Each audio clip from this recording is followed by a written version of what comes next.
You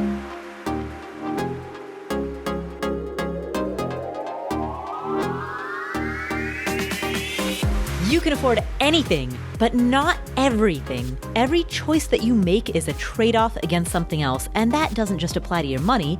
That applies to any limited resource that you need to manage, like your time, your focus, your energy, your attention. Saying yes to one thing means saying no to other potential opportunities. The concept of afford anything is the concept of opportunity cost. And that opens up two questions. First, what matters most to you? What do you prioritize above all else? And second, how do you make decisions on a daily, weekly, monthly, yearly basis that reflect that? Answering these two questions is a lifetime practice, and that's what this podcast is here to explore. My name is Paula Pant. I am the host of the Afford Anything podcast. Every other episode, I answer questions that come from you, the community. And today, former financial planner Joe Salsihai joins me to answer these questions. What's up, Joe?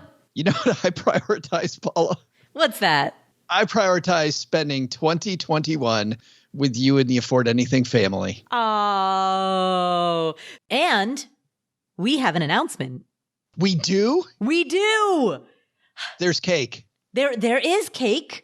There is cake. That is an announcement. And you will hear more about cake at the end of today's episode. Dun, dun, dun. Foreshadowing. In addition to there being cake, we have another announcement, which is that, Joe, you will be a much more involved part of the Afford Anything podcast starting in 2021. It's pretty amazing. Got a brand new contract. Got a 70% pay raise. It was amazing. I thought it was a 2% pay raise. It all is the same. Sadly, it's all the same. So these episodes in which we answer questions from the audience, typically half of them have been with Joe and the other half have been just me. But we've been hearing, Joe, people love you. I owe a bunch of people $10. People absolutely love you. They love the shows that you're on, and the public wants more Joe. So you'll be joining me for all of these episodes in which we answer questions from this community. Well, thanks. It's officially Ask Paula and Joe. Thank you for the opportunity, and I will try my hardest not to mess it up, but we know I probably will. So, but two brains are better than one. Yes. And secretly behind the scenes, this is always a ton of fun to make. Like if you guys are having fun listening to us, we just have fun doing this. It's fun to geek out. It's one of my favorite people to disagree with on earth is Paula Pant. So. Yes. And that's part of, I think, the value that having both of us on these episodes brings is that variety in perspectives. You know, you and I agree on a lot of things, but not on everything. And sometimes the gloves come off and we have our fist fights about X or Y or Z. But that, I think, adds to the educational value of the show, where two people who fundamentally have similar philosophies and frameworks and values when it comes to the way that we approach money can still have differing opinions on specific questions. As long as people realize that most of the time I'm the one who's right, I think we're doing very well. I can't even say that with a straight face. That's so bad. For those of you who are new here, Joe is clearly the comic relief. I'm just entertaining myself. Just entertaining me. Paul will tell you that too. Well, Joe, should we answer some questions today?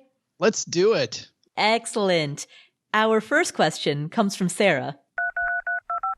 Hey, Paula. Have been listening to you for a while and just wanted to ask your advice on something. My husband and I have been living abroad for quite a few years now, moving back to the States. Have never owned a house before. We've been saving up money, renting here abroad, and hoping to buy a house when we return. However, it looks like we might be moving to Redmond, Washington, where the house prices are really exorbitant. If we don't live in Redmond, we'll probably live in an expensive area either way because of the type of job my husband has. Kind of like Silicon Valley or Redmond, or we gotta be one of those types of areas. We're just wondering if we can put maybe $150,000 down on a house, but the houses that we would like in that area are looking like they would cost something like 800,000 plus. And that's for a fairly simple 3 to 4 bedroom house, but nothing extravagant.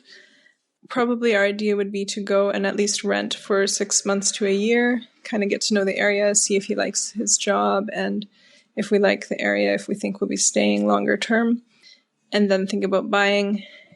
But at what point is it too much debt to take on? He would receive a pretty good salary for living in that area, but we still don't like the idea of owing so much money on a house in case the market bottoms out or something like that. I think for his salary, people would take on a house like that, but we're pretty frugal and cautious, and we're not sure if it's smart to buy something that costs $650,000 more than we are able to pay at the time, and just to have that much debt hanging over us. So anyway, yeah, Redmond area, there's no cheap houses in that area. So any thoughts would be appreciated. Thank you. Sara, thank you so much for asking that question, and congratulations on returning back to the US and on the new home, whatever it will be and wherever it will be. Here are a few thoughts. First and foremost, any amount of debt that gives you anxiety, keeps you up at night, interferes with your peace of mind and the quality of your life, that is inherently, by definition, too much. There are two components to the question of how much debt is too much. There's the mathematical component and there's the psychological component. And when the debt that you have is giving you anxiety, when it is causing you to worry and to stress and to call complete strangers on a podcast to say, hey, do you think this is too high?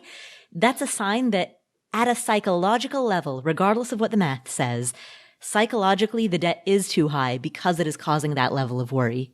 So I would not recommend, based on what I hear in your voice, based on that concern, based on that stress, I wouldn't recommend getting this home. Even if the numbers did work out, I wouldn't recommend it just because of what it's the toll it's going to take on your psyche. Now, with that being said, let's talk about the actual numbers. What I would recommend that you do first and foremost is practice what I call the anti-budget, which is that you decide how much money you want to save. And by save, I mean anything that improves your net worth. So that could be contributions to a retirement account.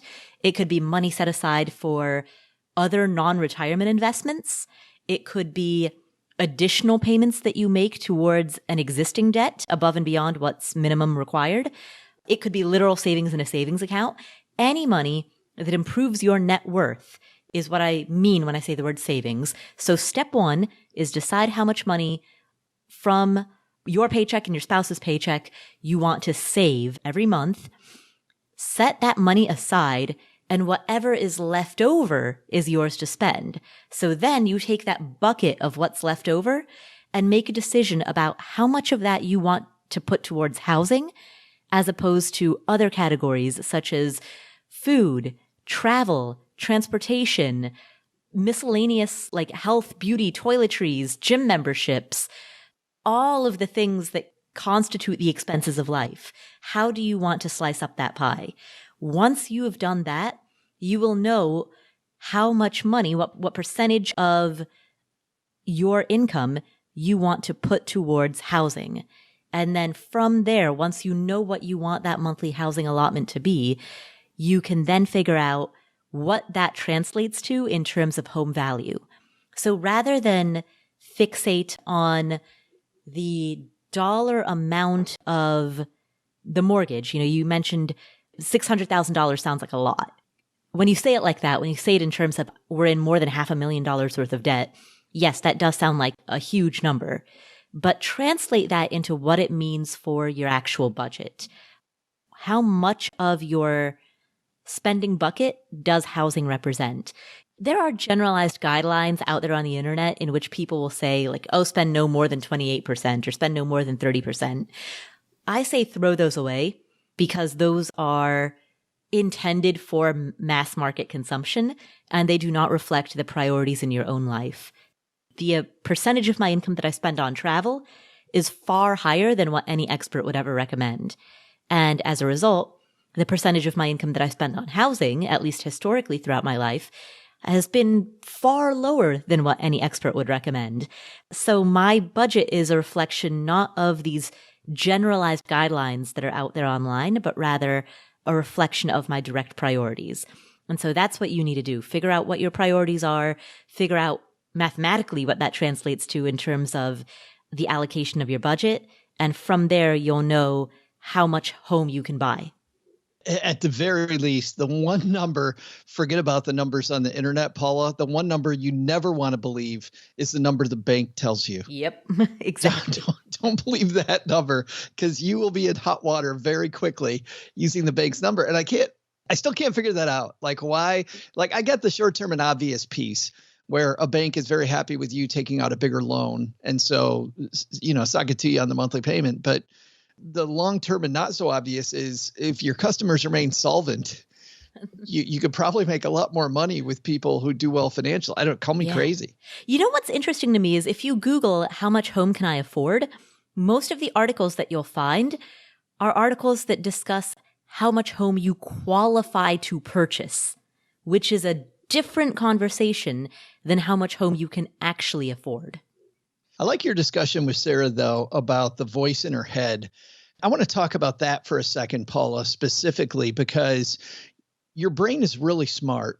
And people do one of two things when they hear this voice in their head telling them that something isn't right here. Either number one, they ignore it and they shove it aside. And historically, how many times have we seen that go wrong, right? I mean, how many times have you had a friend tell you, I should have never gone out with this person, or I should have never done that stupid thing in my life if I would have only listened to the voice in my head telling me there was something wrong the whole time? Or even sadly, when you see these people that get ripped off, right, by these scam artists, you hear them all the time in interviews say, there was this voice in my head, but I just kept telling myself that that was wrong. So either we don't listen to it, or number two, we pay too much attention to it, and all we ever do is nothing. We never go anywhere because the voice in our head, for some of us, me included, screams at us all the time that I should be afraid here. I should not do this. There's no way I'm going to get in trouble here.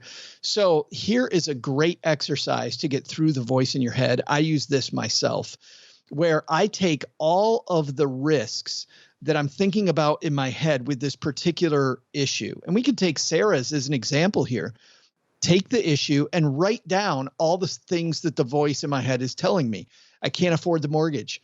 I don't know the area. This is going to break my budget. Something's going to happen to my husband's paycheck and the bottom's going to fall out of his career and we're going to be left in this house that we can't afford. Write every single one of those out. Because when you do that, using the same concept that your brain is really, really smart, draw a line next to each one of them, and using that same super smart brain, solve for every one of those. And it really gives you this approach that an engineer uses. I had a client back when I was a financial planner who built highways. And she told me, Paula, that they would never start building until they eliminated all these things in this list that could go wrong. So if I'm Sara, I list out every single one of these. I draw a line next to it and I solve for all these things. So to get through it, I need to have X amount of money down. I need to make sure that maybe I have a backup income stream coming in. Maybe I have a big enough emergency fund that he has a full year to get another job if something bad happens there.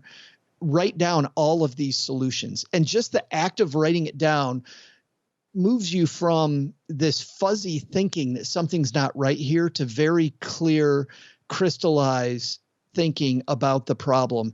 And you feel you not only feel much better, you are much better off because you've solved for all of the risk in the problem. Exactly. It's like the left column is the anxiety and the right column is what you're going to do about it. The anxiety and the action. But how many times have we let that anxiety just rule us? Right. One way or the other. We either ignore it and then we regret it, or we pay too much attention to it and we don't do anything with it, so we don't move. Exactly. Whereas recognizing it and then taking some type of decisive action that solves the root of the anxiety is ultimately the approach that gets us moving forward. Yeah, which is, for me, the only way to go. So I would definitely do that, Sara. I'm not sure beyond that, really, what Paul and I can actually do. Yeah. Besides recommend that you don't listen to the bank and throw away the numbers online and know what your number is. And Sarah, if you decide that borrowing $600,000 is more debt than you want to take on, and by the way that you've asked that question, I'm assuming that that's the decision that you're probably going to come to. You do always have the option of buying something that is less expensive than a 3 to 4 bedroom single family home. In the question that you asked, you cited the $800,000 sticker price of a single family home that is in move-in ready condition that is between 3 to 4 bedrooms. So other alternatives could be to buy something that is a fixer-upper, to buy a foreclosure or a short sale, to buy a townhome or a condo, to buy, a 1-bedroom or a 2-bedroom. So essentially, if you think of the age and the condition of the property as a variable, if you think of the square footage as a variable, and if you think of the number of bedrooms as a variable, if you can't adjust the variable of price, then adjust some of those other variables instead. Like there needs to be, if one of those is fixed, then the others need to be flexible. So determine which variable must be fixed into place and which other variables you are willing to be flexible on. And if you want to make sure that you stay under a given price point, then those other variables, the number of bedrooms, the square footage, the age and the condition of the property, the type of dwelling, meaning whether it's a detached single-family home or whether it's a townhome or a condo, the type of home sale, whether it is sold by a retail home buyer or whether it is from the HUD home store or some type of foreclosure. If you want to be firm on the variable of price, then you'll need to be flexible on those other variables in order to accommodate that. So, thank you, Sarah, for asking that question. Our next question comes from Matt. Hi, Paula. This is Matt from North Carolina.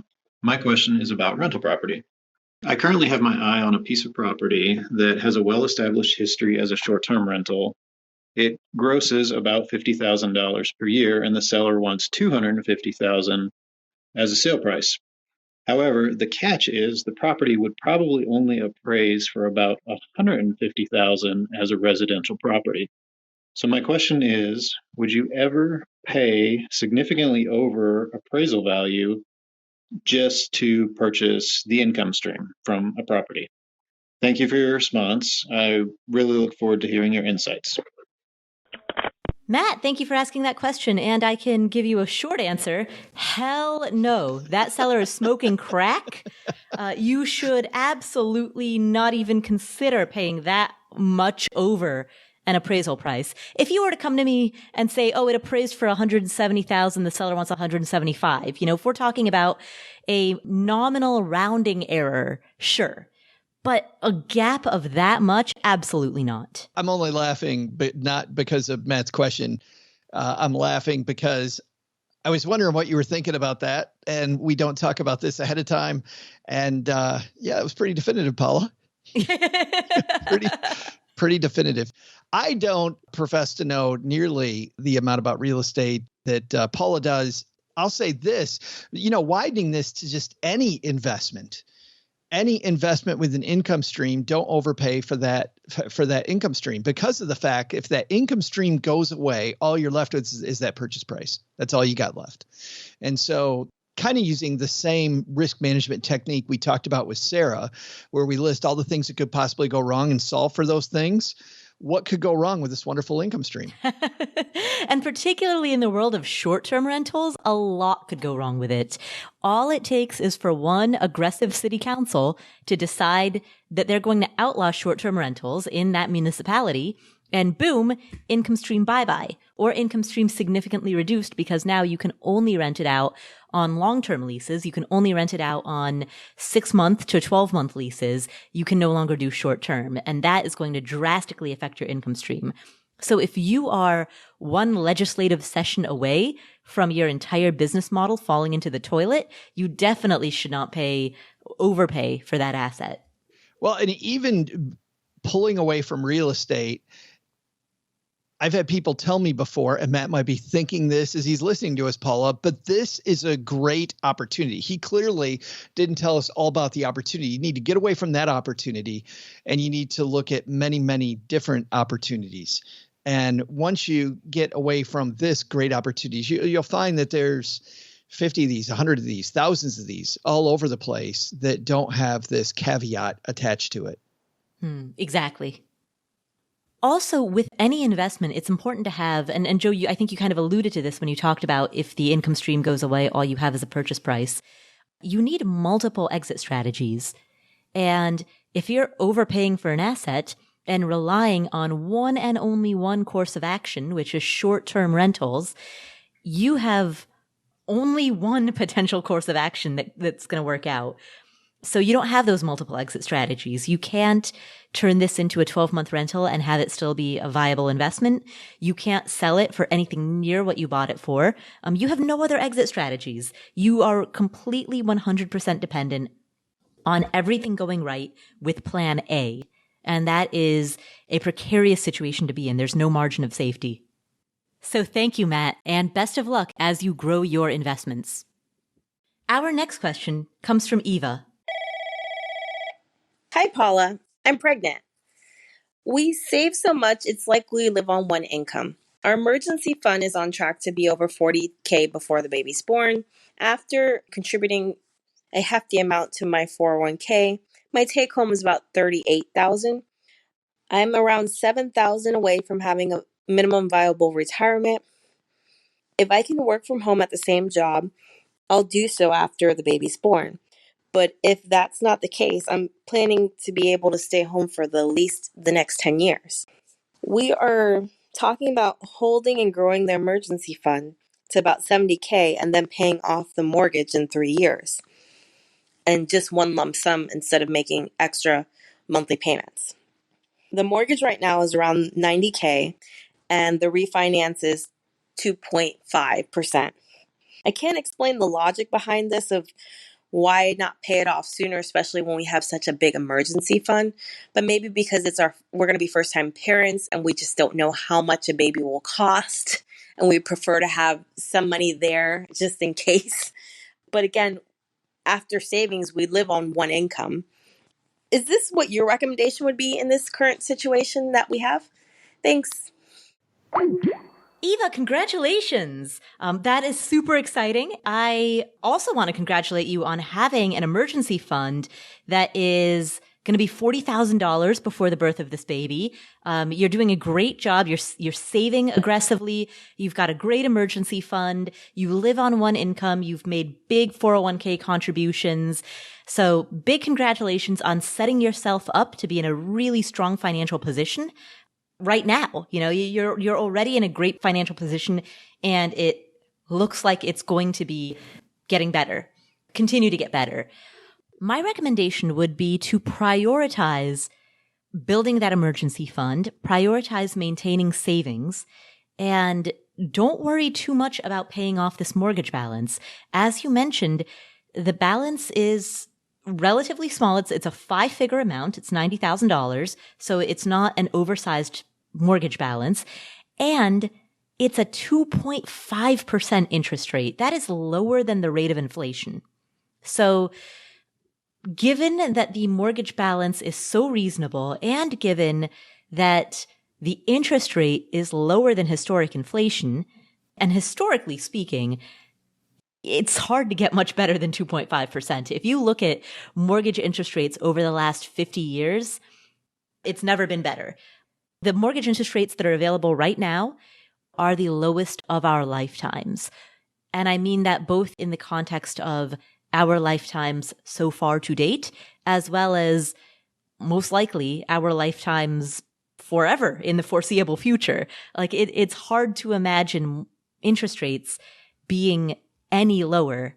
They have not been in the last 50 years, and they probably will not be for the next 50 years. So if there were ever a time to hold on to a mortgage and not prioritize paying it off, it's now. It's when you've got a mortgage interest rate that's less than historic inflation. That's a rate that's worth hanging on to so that you can have more savings, so that you can have a bigger emergency fund. I think she's also, Paula, at such a time of uncertainty in her own life like Sara is.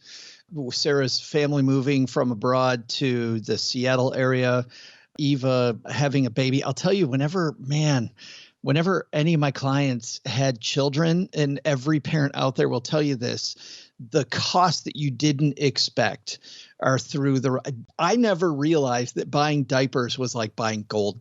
I had no clue. I had no idea, but it turns out it was. I could have just I would have been a Bitcoin billionaire, but Huggies took all my money. That's exact true story about what happened. So, but seriously, for some people, children affect the budget a lot, or the budget gets cranked a lot. For other people, it doesn't that much. So while she has this budget uncertainty in her life, I think a year into her new baby's life and her job transition, and she finds out what happens with her income stream, she'll be way, way, way more comfortable making that move or not making that move a year from now. So I'd feel very comfortable putting that off 12 months. And to your point, with interest rates as low as they are, the cost of not making that move now is incredibly low, right? Yeah. There's not much cost in that decision, which is cool. If interest rates right now were 9%, she might want to suck it up and pay off that mortgage right now. Right. But I think during a time of budget uncertainty, leaving the money alone, I feel like she's right on there. Yeah, I agree. And to be clear, Eva, I'm not telling you to hang on to the mortgage because I love the idea of hanging on to low interest debt. That's not the reason. To the contrary, I love the idea of paying off debt. I love the idea of being debt free. There's a lot of freedom in that. But everything has a trade-off. And the cost of being debt-free comes at the trade-off of not having as much cash. And to Joe's point, this is a time when cash is going to cushion you through all of this uncertainty. The fact that you can rely on cash to get you through the unknown unknowns is going to be much more valuable, particularly right now, than the relative peace of mind that comes from knowing that your mortgage is paid off. Both are great. I'm a huge fan of debt freedom, but not when it comes at the price of not having adequate cash or potentially not having adequate cash. That's too great of a price to pay. And the best case scenario is also the most emotionally difficult one, right? The best case scenario is that a year from now or 2 years from now, you look back and say, oh, turns out we didn't even need that cash. Turns out we didn't even need this emergency fund. We could have paid off that mortgage back at the beginning of 2021. The best case scenario is that in 2 years, your emergency fund is intact and you look back and wonder why you didn't pay this off. That is psychologically kind of a tough pill to swallow, but it's actually a sign of success. It's a sign that everything went right. Yeah, that's fantastic. Bam. I am more opinionated in the new year. You're just salty. I know, right? So for those of you who are new to this podcast, I typically don't provide hard answers to questions. I typically say, that's an interesting question. Let's explore these different frameworks. Let's explore these different perspectives. Let's review the pros and cons of various angles and options. And then once we've done that, then you, the listener, make the decision. This is one of those rare episodes where I seem to be coming out swinging with a strong opinion on question after question. So, who are you? I know, right? So thank you, Eva, for asking that question. Our next question comes from Justin. Hi, Paula. Me and my wife are thinking about taking a family gap year with our children in about 3 years. We plan on spending 3 months in Spain, 6 months in London, and 3 months back in Spain. We're starting to come up with a basic budget so we can set our monthly savings goals. I was hoping that you might be able to give me some advice on things that we might not have thought about or resources to look for more information. Obviously, we know to budget for things like housing, food, and entertainment. But how about things like international health insurance? Is it really necessary to get, or should we just pay cash? Also, I know that you visit many locations for longer time periods than just a week or two. Is there anything that you've found that you didn't originally budget for, but now know that you need to consider? Also, do you know any people in the fire community that have done or are working on doing something like this, that regularly post things on Facebook, YouTube, blogs, or podcasts? Anything that you can give us would really be great. Love listening to your show. Thanks. Hey, Justin, great question. And as a guy who during 2020 decided that the nomadic lifestyle would be for me. And by the way, Paula, what a great year to do that. I know, COVID, right? nothing going on. Yeah.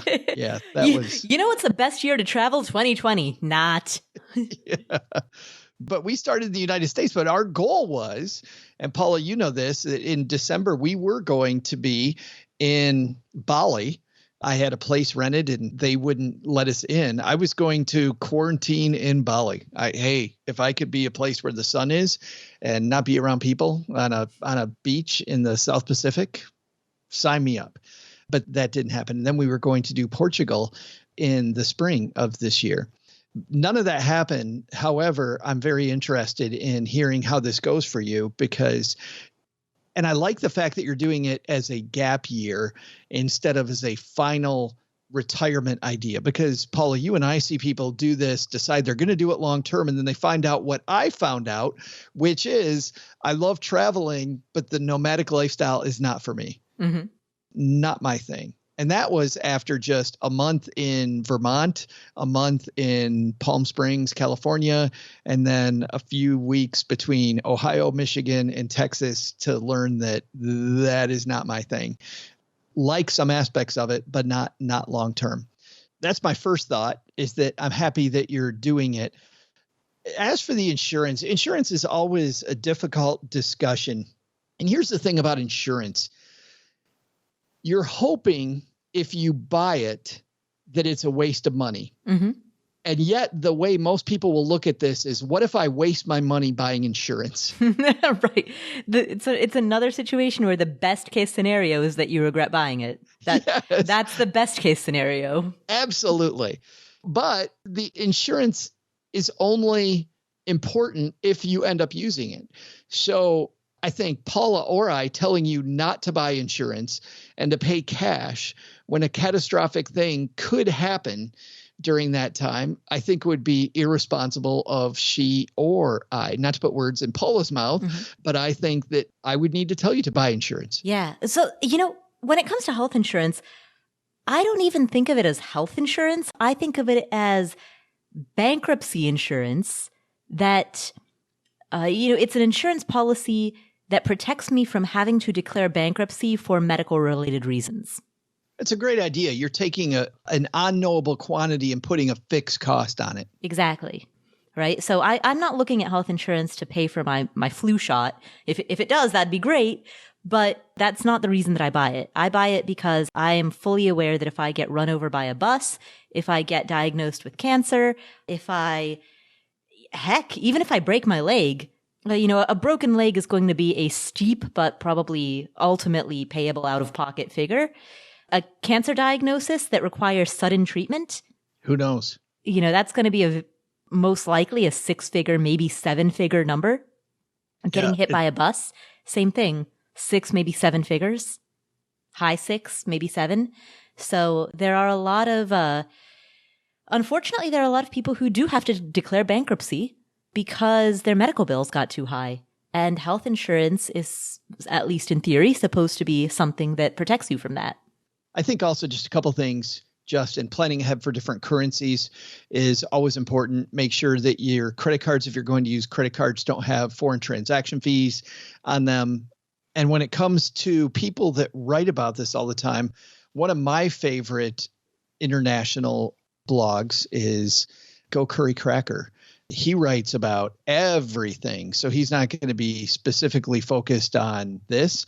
But when you go back to a lot of Jeremy's earlier writing, when he was making the decision to go from being an engineer to moving abroad and living in different places, a lot of the decision making, a lot of the strategies about how he was going to navigate things, I really like those.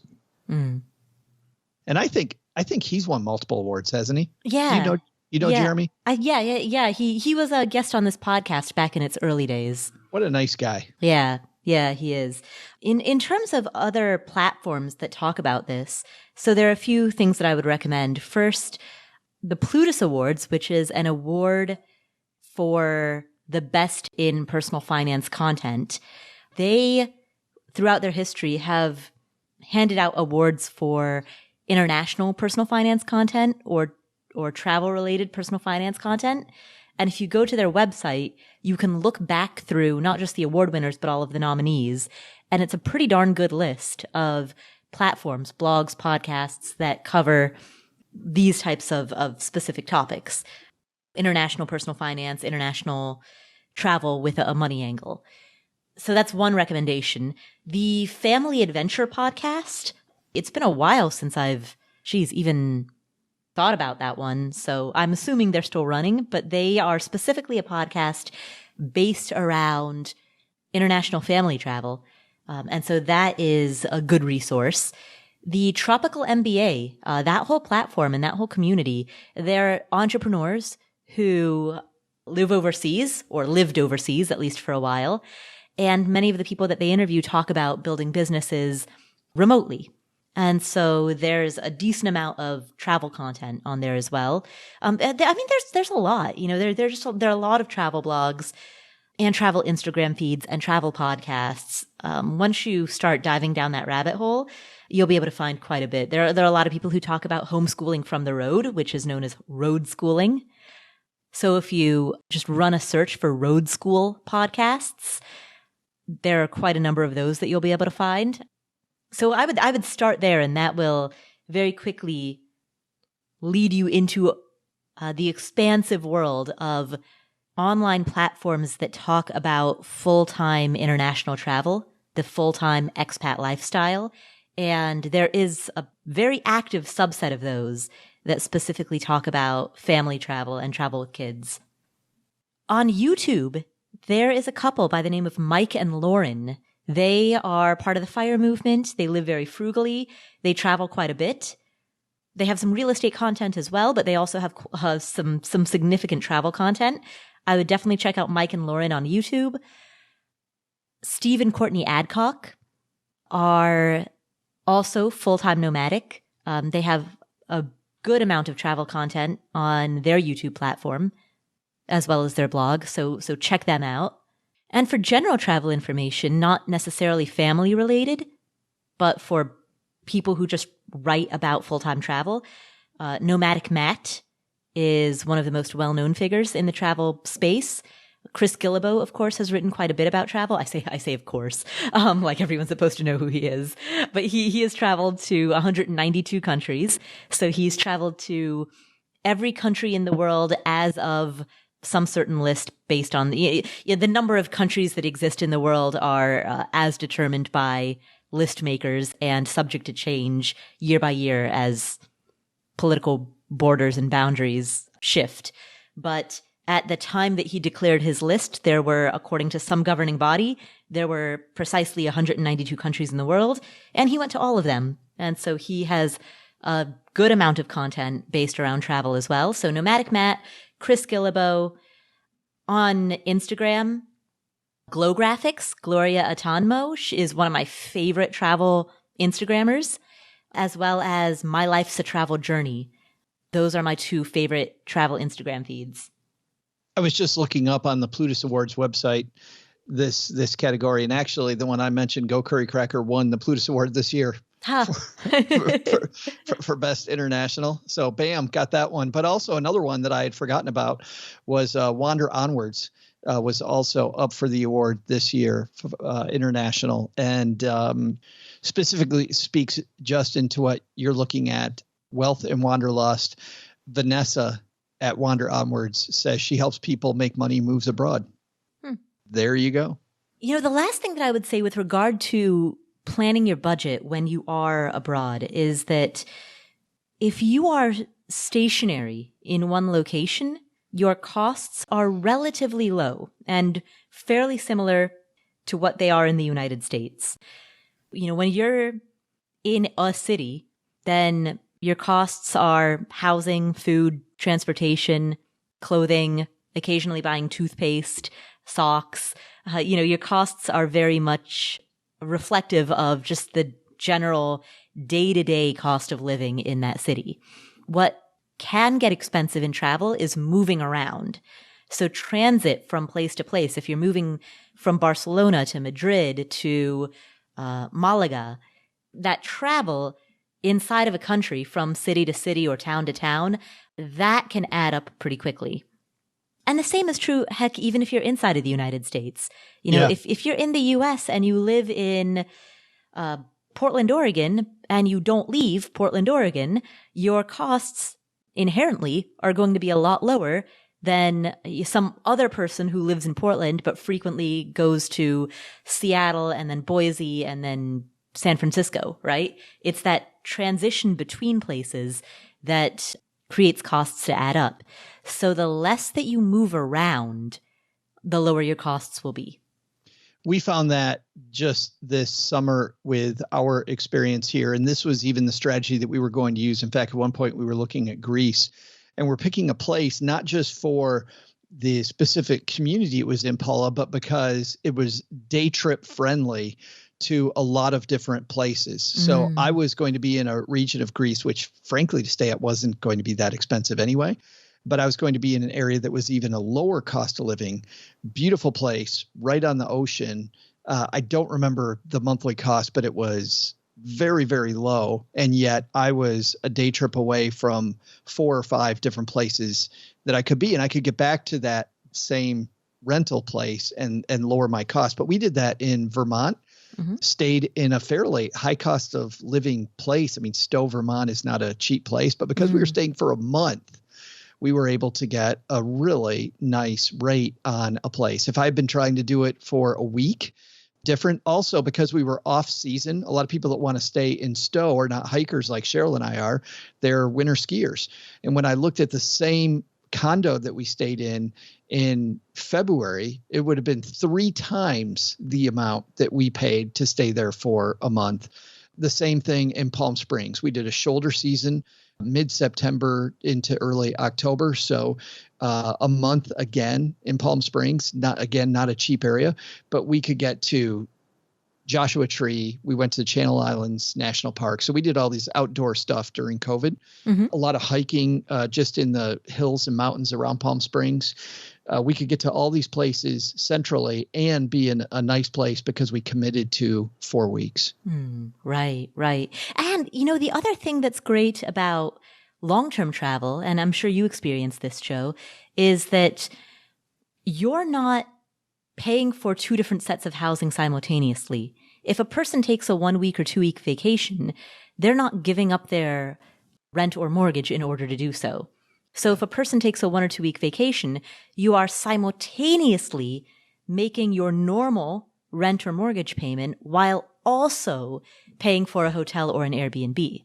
Whereas when you do long-term travel, you're only doing one of those, right? You're living out of a hotel or an Airbnb. You don't have a regular mortgage payment or a regular rent payment.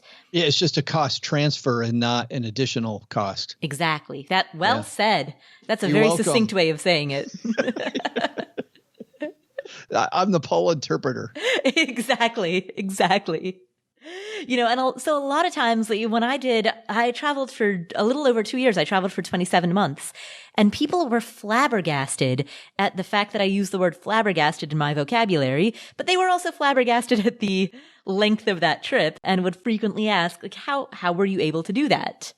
And a big portion of that answer, I mean, there are many facets to that answer, but one major component of it is that I did not have rent or a mortgage in the United States. So when I was in Cambodia and staying at some guest house in Cambodia, my only housing cost was that guest house in Cambodia. I wasn't trying to pay for 2 sets of housing simultaneously. And similarly, because I was traveling for so long, because it was a gap year or gap 2 years in my case, I sold my car before that trip. So I didn't have a car payment. I didn't have a car insurance payment.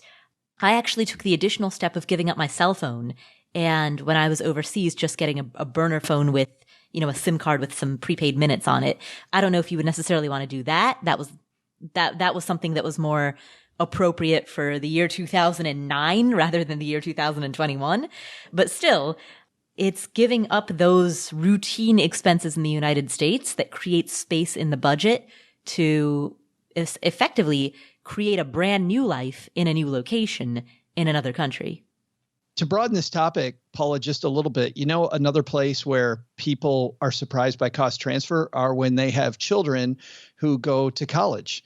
Because if the child is living on campus and has room and board, at first I thought, like, when my twins go to college, I'm going to have all this extra food expense, not realizing that my kids aren't eating at home anymore. So instead of having this I found my budget slashed when my kids went to college at home. But obviously the cost of school went up, but not up as markedly as I thought it was going to be ahead of time. Right. So tuition costs, of course, were higher, but room and board, or at least the portion of room and board that covers food, was simply a cost transfer. It turns out that whoever ran the University of Texas food program didn't know how much money they were going to be losing having to feed my kid. I remember that every time Nick comes home. I'm like, man, he can eat. That kid can eat. So thank you, Jeremy, for asking that question, and enjoy your gap year. Our final question today comes from Jeffrey. So I'm going to question Paula. If you were to redo the interview with Suze Orman today, how would the conversation be different? Would you agree with her more or less? Thanks. Jeffrey, thank you for asking that question. That's a hilarious question. So first of all, for the sake of anybody who is new to the Afford Anything podcast, anyone who doesn't know what we're referring to, in October of 2018, we aired an interview with Suze Orman in which Susie's, well, you know what, actually, let's just play a clip of it. Have you heard of the FIRE movement? Yes, of course I have, and I hate it. Really? I hate it. I hate it. I hate it. And let me tell you why. So Suze Orman certainly, shall we say, raised some eyebrows when she made those comments about the FIRE movement. And for anybody who's new to this podcast, it's January of 2021. So we have a lot of new listeners, people who've made New Year's resolutions to do better with their money this year, who might not know all of these acronyms or know the background. So if you're new here, the FIRE movement stands for Financial Independence Retire Early. It is a framework and philosophy about money management that prioritizes building investments to such an extent that the passive income generated from your investments could potentially cover your cost of living. That approach to finance is known as the FIRE movement, and Suze, as you heard in that clip, has some very strong feelings about it. And so, Jeffrey, to your question about how that interview might go differently if I were to have it today, honestly, I don't think it would, at least not from my end. I can't speak for Suze, of course, but I like the way that I handled the interview, and I would do it again exactly as I did. You'd still ask the same questions. I would, yes. Yeah. Yes. So my approach with that interview and with interviews generally is that I am simply a facilitator who is there to encourage the guest to talk. And to the greatest extent possible, my role is to get out of the way. When I'm conducting an interview, the spotlight is on the guest. So I make myself as minimal as possible. And I think that stands in sharp contrast with a lot of other interviewers who insert themselves into the conversation and they offer their own opinions and their own feedback. The interview is not the place for that. You know, you can do host commentary after the interview to give your take on it, but the interview is the space for the guest to talk. So I like to make myself as small as possible, shine the spotlight on the guest, and get out of the way. And that's what I did with the Suze interview, and I would do it again. So you got some pushback after that from some people that you didn't broach some of the topics with her that day on the interview. But you're saying that was really on purpose because it was her spotlight. That was her time to shine? Well, I did broach topics, but I didn't do it in an adversarial way. There were people who said, you know, why didn't you? Essentially, they kind of wanted it to be like that show Crossfire on CNN where you have, you have two people each taking a side and then each fighting one another about their side and each person defending that side. I still asked probing questions. Hey, there are people who say XYZ. How would you respond to that? There are people who say ABC. What do you think about that? I still ask those probing questions, not from a place of provoking a debate, but rather from a place of seeing how she responded, seeing what her thoughts were on common objections that might come up. And again, for the sake of anybody who hasn't listened to this particular interview, her take was essentially that there are many unexpected events that happen throughout a person's life.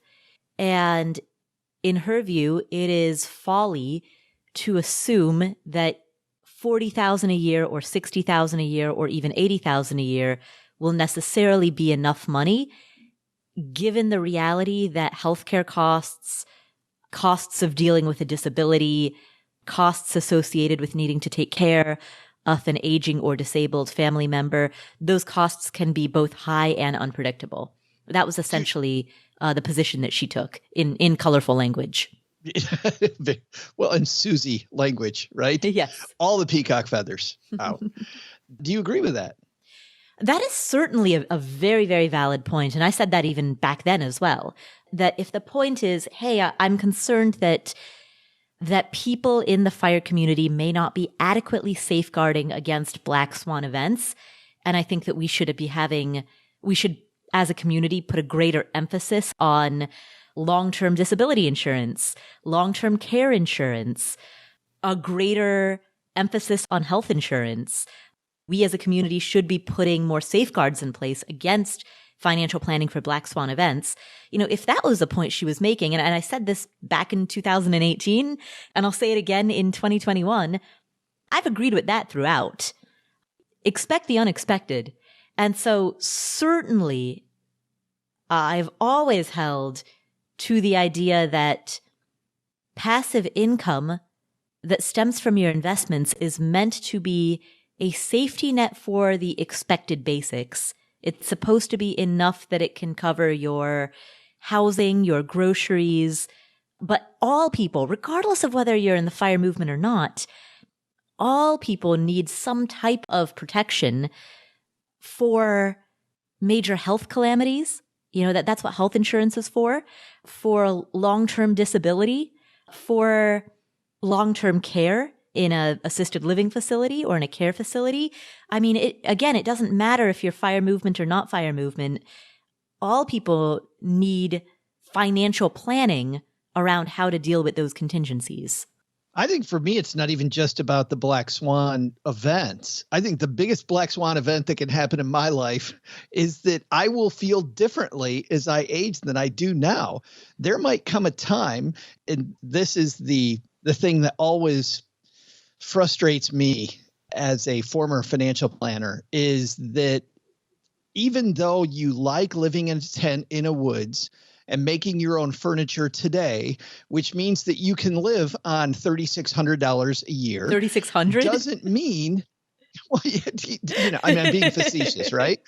No, $3,600. Like, I can make my own food. I can live in this tent. I can make my furniture. I can do all this stuff in this backwoods way, which by the way, all that's fine. It sounds like I'm throwing shade on all those things, and I'm not at all.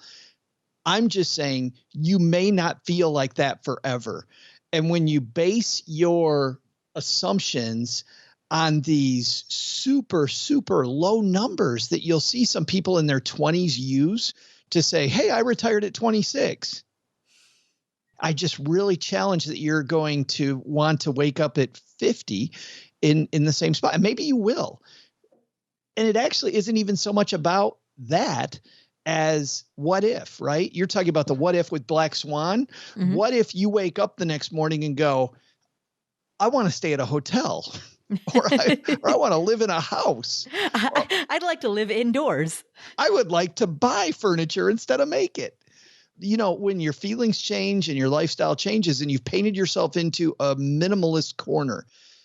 I really like minimalism, but I like meaningful, thoughtful minimalism that's not attached to a way of living that I'm going to have to sustain forever. I like having less, more meaningful things in my life, but I want to have the ability to do more if I choose to, do something expensive if I choose to. Have had a lot of interesting conversations about that topic the last few years. And certainly your interview with Suze Orman was a big catalyst for a lot of those discussions. I think zooming out, part of what you and I are really talking about right now is the importance of separating the FI part from the RE part. FI, financial independence, at its core is generating enough passive income through your investments that you have a safety net. You know that if your brother calls you tomorrow and says that he has terminal cancer and he has 6 months to live and he lives in a different country and you need to go take a leave of absence from work effective immediately so that you can fly to that other country and be with him for his last 6 months.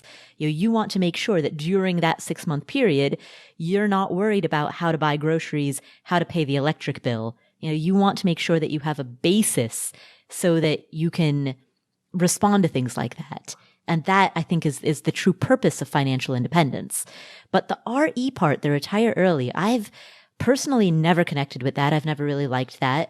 And what I've seen, at least anecdotally, is that a lot of people who do embrace the retire early portion of it are essentially using the word retire as a synonym for a well-funded career change or a well-funded second act. So perhaps they're transitioning from being a software engineer to being a preschool teacher. There are many people who start their careers as preschool teachers and have many budgeting challenges as a result of the fact that they simply don't make much and haven't made much for their entire careers. That's unfortunately the reality of how we pay preschool teachers in the United States and throughout much of the world. And so if someone is living a software engineer lifestyle but decides that, their passion is teaching preschool and that's what they really want to do, the FIRE movement is essentially a vehicle that allows them to do that starting from a position of strength. And so oftentimes when people talk about the quote unquote retire early component of it, they're talking about that. They're talking about that well-funded second act, that well-funded shift. And that RE part is where 99% of the arguments over semantics that happen in the nerd community come from. Exactly. Is in that one little piece, which might mean, call me crazy, might mean that the word FIRE is inadequate, is not correct. It's a neat acronym, but I think it drives as much confusion as anything else, which is why I love talking about financial independence. It's funny. Vicki Robin was talking about financial independence before the FIRE movement really had a name. And now we refer to her as, the godmother of the financial independence movement. Yet even then, I remember talking to people in the mid 90s about having enough money to be able to do whatever they wanted to do. Same stuff. No cool acronym though. Absolutely. Yeah. Same stuff, new acronym, essentially. Right. But I think we're in agreement that the FI part is what really truly matters. The rest of it is sort of window dressing that can maybe attract initial attention, but is not truly what it is about and could, depending on your interpretation of the semantics of the word retirement, end up being misleading. That being said, Joe, to go back to something that you said earlier, that how you live in your 20s may not be how you want to live in your 50s.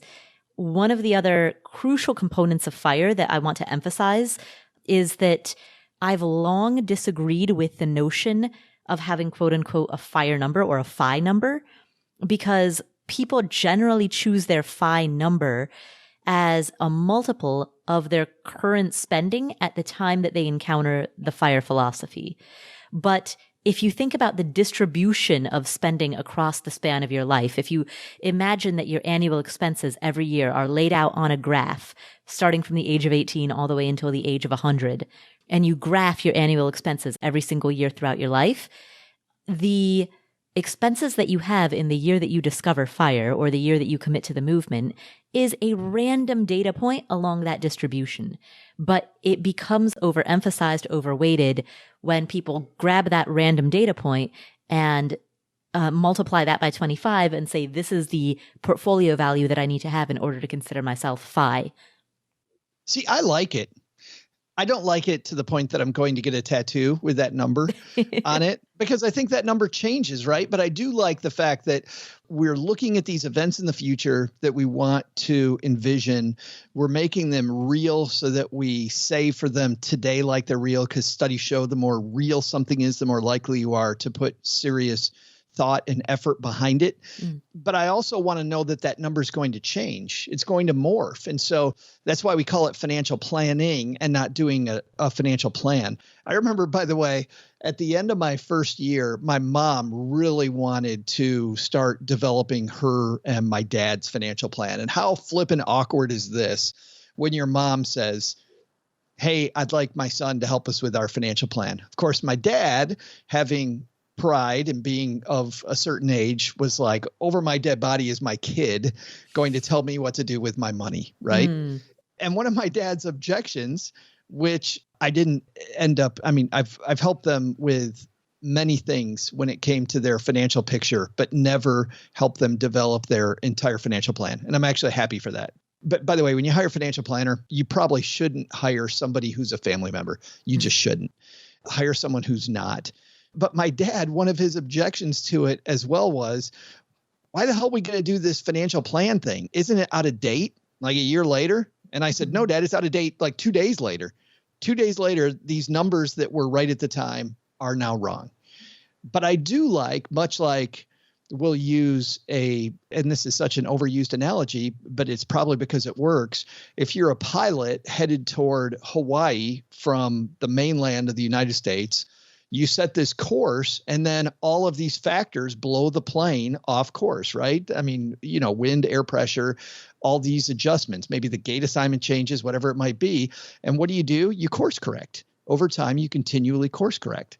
And so I love the fact that every, 2, 3, 5 years, you're updating what that number is and you're applying new data. And you're also realizing then from the beginning that this number is not a set in stone number. This is the ballpark that gets me toward the island, right? And once I can see the island, like not in my brain, but I can really see it, I'm up close. Now I can start to really put some serious numbers. But even then, if somebody does the traditional retire at 60 thing, they have no idea what life is going to be like when they're 80. Even when I was in the business of helping people at the automotive companies retire, we would have to deal with the fact that there was going to be still a lot of uncertainty. There was going to be a ton of uncertainty, and being comfortable with that uncertainty and keeping some money flexible was the key to a successful financial plan. And that goes to the quote from J.L. Collins, that flexibility is the only true security. Let's be realistic. I said this back in like the JL was probably quoting me. Speaking of the 1990s, I'm assuming that you're saying you said this back in the 1990s. Well, I want to close out with a description of one of my favorite memes from 2020. It's this image of a woman. She's wearing a mask, holding an ice cream cone in one hand, and taking a picture of that ice cream cone with her smartphone in the other hand, right? So it's a picture of a woman wearing a mask, taking a photo of her ice cream. And the caption just said, imagine going back to 1990 and trying to explain to someone what's happening in this photo. What the hell are you doing? Right. What is that thing in your hand? Exactly. Yes. What's that thing in your hand? You call it a phone and yet it takes pictures? How does that even make sense? There is a woman who does these hilarious YouTube videos, and maybe some people have seen this woman. She shows up in her house going back in time. So it's her in January Julie sitting there. Nolke, yes. Yes. And like her from April shows up, or her from May shows up. And then she just later on in the year shows up, and they're always so funny. She's like, yeah, you've always wanted a dog. Well, I travel for work, so I can't have a dog. Oh, how cute. You travel for work. No. No. You can go ahead and get a dog. Joe, I think we did it today. Oh, man. I can't believe just another great group of people. I love the big lessons. Paula, there's a couple big lessons here that I think. Number one is the fear in your brain, I think is a valid fear, and writing all that stuff down and let your very smart brain also come up with strategies to solve those issues. Mm-hmm. I think for me was a big takeaway from today's questions. And second, a lot of people already today had a feeling that they knew which way they were leaning toward. I think Eva and Justin and Sara all kind of knew where they were headed, just wanted a second opinion by somebody who might know. And I think having those type of people in your corner, I think is very important as well. Just say, hey, is there anything I'm missing here? I think that's fantastic. I feel like sometimes if we'd ask those questions more often, we're less likely to step in problems that we never saw coming. Wow. We've never done key takeaways at the end of an Ask Paula and Joe episode. Well, I'm bringing it, Paula. In 2021, I am bringing it. This is, look, the new and improved year already. My bill for the extra service will be in the mail. Yes, you'll get a 2% raise. What's 2% of zero? Oh, crap. Fooled again. I need to read. That's the third takeaway. Read the damn contract. Read the contract. Don't just say, Paula's a really nice person. So, Joe, where can people find you if they would like to hear more of your wacky antics? Yes, when you're not here with me, you'll find me and sometimes Paula as well with my co-host OG and I on the Stacking Benjamin Show every Monday, Wednesday, and Friday, wherever finer podcasts are listened to. Yes, and now that 2021 has commenced, myself and some of the other regular guests on the Stacking Benjamin Show, on your show, Joe, are now in a new year-long battle to see who will be trivia champion. The winner will be determined December 2021. And this year, for the first time in 9 years, we have a prize. Yes. And I volunteered a little behind the scenes here. I, on air while we were recording, just volunteered a prize for Joe without even asking you ahead of time. So sorry about that, Joe. And also thank you. But it was a tough prize. It was cake. Cake. Yes. You have to play for the cake. For a year from now, somebody will be getting a cake. Yes. Which is good. Now that Len Penzo, our friend Len at lenpenzo.com, has won twice in a row, we'll be able to break his screen. Now that there's cake involved, I'm sure Paula's going to roar to the front. I hope so. I hope so. You tied with them last year, though. Did I? Did I tie? Yes, it was you. You and Len tied last year, and then Len outright won it this year. So Len and I tied in 2019. Yeah. Huh. Jeez. I guess that's, 2 cakes or half a cake? Yeah, half a cake. If there's a tie this year. Yeah. Right. But who wants? Would you eat a full cake anyway? Seriously. Yeah, that's true. Well, not in 2020. In 2021, hopefully we can all have friends over and we can eat cake with other people. We can celebrate the win with a bunch of people. So then getting a full cake might be nice. Maybe that's where this is really all eating is a party. Maybe what we're saying is in December of 2021, we'd like to throw a party. I think even the most introverts among us are going, usually no, but I think I might be able to do a party now. Exactly. I might be able to do one. Just one. Exactly. Yeah. Exactly. Yeah. More memes from this past year. I saw somebody post, they're like, geez, I'm typically a homebody, but this is ridiculous. So true. All right. Well, Joe, thank you so much for being part of the show. And thank you for being more involved in the show this year. I am excited for all of the awesome questions that we're going to be answering as 2021 progresses. Bring them, people. Bring them.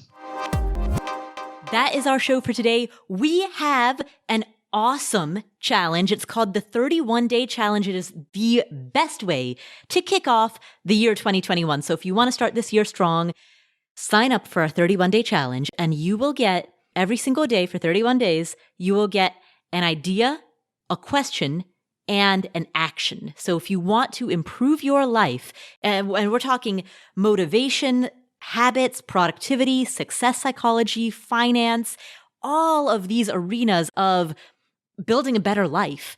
If you want a daily challenge for 31 days, head to affordanything.com/31-day challenge and kick off the year 2021 in a really strong way. That's affordanything.com/31-day challenge. It's totally free, and I am so excited to see you there. And that's our show for today. Thank you so much for being part of the Afford Anything community. I'm so excited to have you on board. Make sure that you hit subscribe or follow in whatever app you're using to listen to the show so that you don't miss any of our awesome upcoming episodes in this new year. And if you enjoyed today's episode, please share it with a friend or a family member. That is the single most important thing that you can do to spread the fire, spread the message, spread the ideas and ethos of self-improvement, personal finance, financial independence, and living a better, stronger, more ethical, more centered, more meaningful life. That's a lot of mores.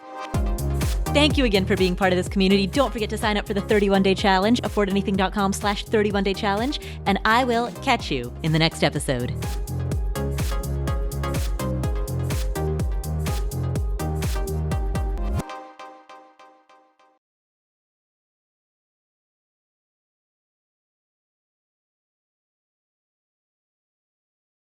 Here is an important disclaimer. There's a distinction between financial media and financial advice. Financial media includes everything that you read on the internet, hear on a podcast, see on social media that relates to finance. All of this is financial media. That includes the Afford Anything podcast, this podcast, as well as everything Afford Anything produces. And financial media is not a regulated industry. There are no licensure requirements. There are no mandatory credentials. There's no oversight board or review board. The financial media, including this show, is fundamentally part of the media. And the media is never a substitute for professional advice. That means anytime you make a financial decision or a tax decision or a business decision, anytime you make any type of decision, you should be consulting with licensed credential experts, including but not limited to attorneys, tax professionals, certified financial planners, or certified financial advisors. Always, always, always consult with them before you make any decision. Never use anything in the financial media, and that includes this show, and that includes everything that I say and do. Never use the financial media as a substitute for actual professional advice. All right, there's your disclaimer. Have a great day.